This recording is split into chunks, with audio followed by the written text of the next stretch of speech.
Nah, saat ini kita membahas perkenalan ya tentang interface dari Microsoft Project ya.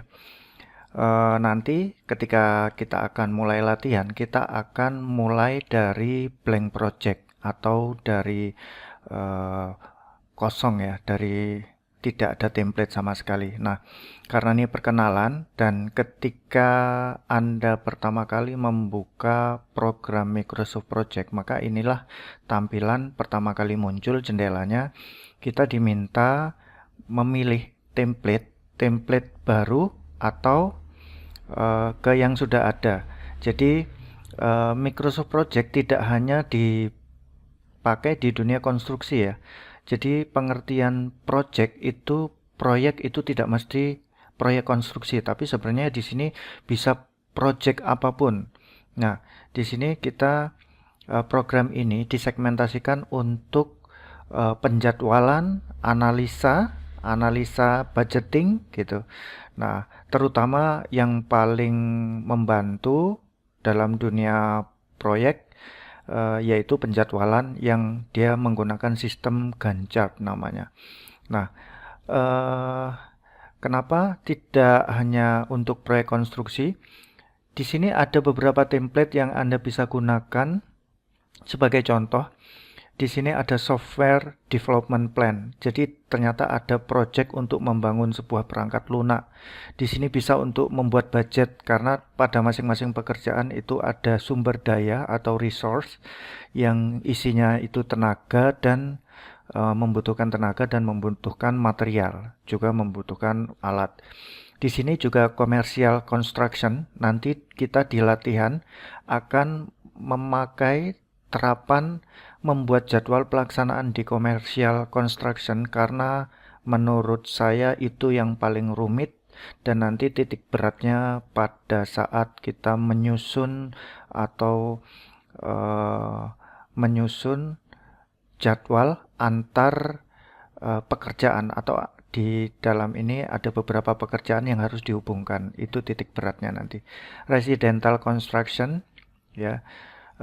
Ini penelitian, jadwal penelitian. Ini jadwal sederhana.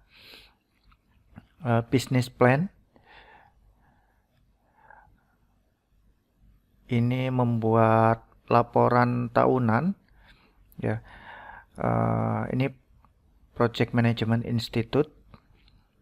Ini peluncuran produk. Nah, karena saya ingin mengenalkan interface, maka saya akan mulai dari commercial construction ini ya. Nah, biar ada bentuknya. Ini kita bisa klik. Nah, ini adalah tampilan ketika kita membuka Microsoft Project ya. Saya sengaja membuat resolusi layar menjadi HD saja supaya menunya lebih terlihat ya, menunya lebih besar dan tulisannya juga besar-besar. Nanti jika memungkinkan di materi-materi berikutnya saya akan membuat ukuran Full HD supaya jadwalnya kelihatan lebih luas ya. Ini seperti biasa ya, produk Microsoft di sini selalu ada menu bar ya. Ini menunya hampir sama seperti Microsoft Office yang lain ya. Ini ada beberapa tab menu ya yang nanti kita akan bahas sesuai alurnya. Dan di sini ini adalah timeline ya.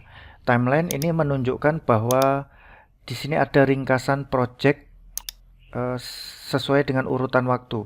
Dia selesai di tahun 2027 bulan Maret, bulan 3, tanggal 2. Dan dia dimulai dari tahun 2025 bulan 6, bulan 11. Ini kebalik penulisannya karena kaidah Inggris ya.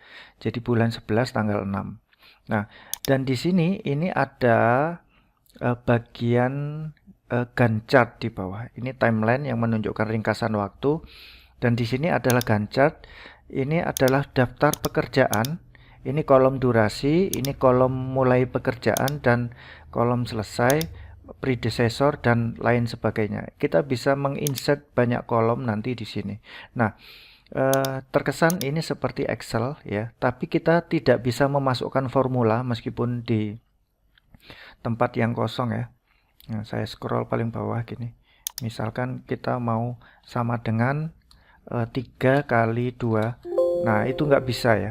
Ini nggak seperti kolom di Excel. Karena Microsoft Office, jadi dia interface-nya memang mirip, tapi bukan berarti ini berfungsi seperti Excel. Nah, dan setelah kita mendefinisikan durasi termasuk predecessor, durasi menentukan panjang batang dari Gantt chart.